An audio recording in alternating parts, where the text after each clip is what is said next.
কি খবৰ ৰাইজ? আজি মই হাগি টিকা নোদোৱা কেইটামান মানুহৰ কথা ক'ম, যাৰ এই সময়ত গোটেই পৃথিৱীত কি হৈ আছে কি হোৱা নাই এইবোৰ লৈ একোৱেই চিন্তা নাই। সিহঁতে অকল নিজে নিজৰটোহে বুজি পায়, কাঠা কৰো কাঠ পেঞ্চিল। আৰু এইকেইটা মানুহেই স্কুলত টিফিন দিয়াৰ সময়ত মনে মনে পলাইছিল চুদুৰ। তেন্তে একো চুটি আমি নকৰাকে আজিৰ ভিডিঅ'টো আমি আৰম্ভ কৰো। এই মুহূৰ্তত নিউজ চেনেলৰ দৰ্শকক দিব আছে এটা গুৰুত্বপূৰ্ণ খবৰ। চুৰি কৰা সামগ্ৰী পিন্ধি টিকটক কৰি ধৰা পৰিল এগৰাকী যুৱতী। বৰ্তমান পৃথিৱীত যিমান পাপ কাম হৈ আছে গোটেই সেই টিকটকটোৰ পৰাই। কেলা কি মক্কেল আমিবে টিকটকত ভিডিঅ' বনাবৰ কাৰণে কোনোবাই সনা চুৰ কৰে নে চুদুৰ ভাই? আৰু তাই চাগে ধুমথ্ৰী চাইছিল, সেইকাৰণে তাই জচটো উঠি আছিল। গলত সনা পিন্ধি খাই এতিয়া জেলৰ ভাত। তহঁতৰ এই মুজৰামিবোৰ আমি চাব নোৱাৰা হৈছো।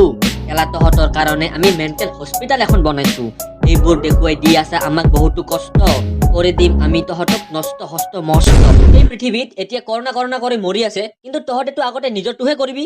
ইহঁতৰ মতে বাকী দুনিয়া ক'ত মৰে মৰক। কেলা লকডাউন দিছে, মানুহক ভিৰ কৰিব মানা কৰিছে, কিন্তু তহঁতেতো এটাৰ ওপৰত এটাহে উঠি বহি থাকিবি কেলা।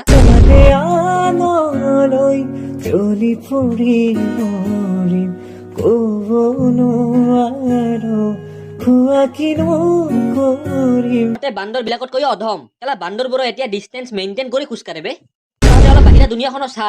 আচলতে আমি মানুহবোৰেই ঠিক নহয় কেলা। তহঁতে নিউজটো কোনো দিনেই নাচাও, কিন্তু কেৰি মিনাটিৰ ইউটিউব ভাৰ্চেছ টিকটক ভিডিঅ'টো সকলোৱে চাইছা। কেলা ইয়াতেই প্ৰুভ হয় ন কিমান দৰকাৰী কামবোৰ কৰো আমি। সুদূৰ ভাই অলপ চেঞ্জ হ।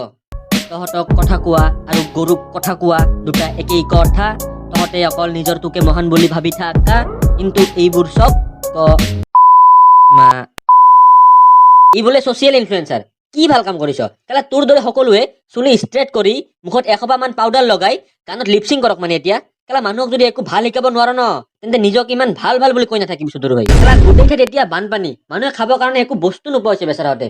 কিন্তু আমি আৰু ভাতৰ লগত মাংস নাপালে ভাতেই নাখাওঁ কেলা। অলপ সিহঁতৰ কথাও ভাব, কি পৰিস্থিতিত আছে সিহঁতে। পৃথিৱীৰ গোটেই প্ৰব্লেম এফালে আৰু আমাৰ দৰে মানুহৰ থিংকিংবোৰ এফালে। কেলা টকা পইচাই সকলো নহয়, জীৱনৰ আচল সুখ কি সিহঁতক সুধিবি।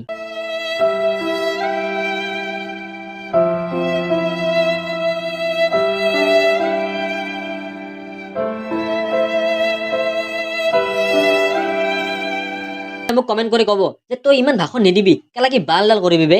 মই সঁচা কথাখিনি কমেই। আৰু কেইজনমান মানুহক দেখিছো কৰোণা ভাইৰাছৰ কাৰণে কেইঘৰমান মানুহক 1 কেজি চাউল আৰু 1 পোৱা দালি দি কেনে 20খনমান ফটো দিব ফেচবুকত দিবৰ কাৰণে। আৰে ভাই ছালমান খান, শ্বাহৰুখ খান, অক্ষয় কুমাৰ ইহঁতে ডাঙৰ মানুহবোৰে বহুতক হেল্প কৰিছে, কিন্তু তহঁতৰ দৰে চুটি আমি কৰা নাই। সেই তহঁতে যে 1-2 পোৱাৰ চুটি আমিবোৰ কৰ ন, এইবোৰ বন্ধ কৰ।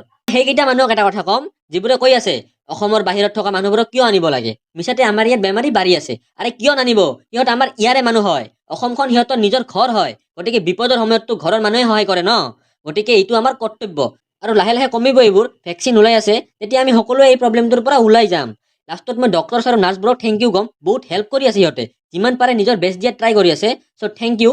আৰু তহঁতৰ দৰে ফকতীয়াবোৰক মই লেংটা কৰি আজিলৈ ইমানেই। যদি মোৰ ভিডিঅ'টো ভাল লাগিছে তেন্তে লাইক কৰক, শ্বেয়াৰ কৰক, কমেণ্ট কৰক। আৰু যোনে মোৰ চেনেলটো নতুন হয় সিহঁতে ছাবস্ক্ৰাইব কৰক। আৰু বেল ঘণ্টিটোত মাস্ক এখন পিন্ধাই দিয়ক। কৰোণা ভাইৰাছৰ দিন, মিছাতে মোৰ চেনেলটোত ভাইৰাছ লাগি যাব। মোৰ অসমবাসীলৈ মই মৰম যাচিলো, অসমৰ এখন টান হৈ ৰচনা ৰচিলো।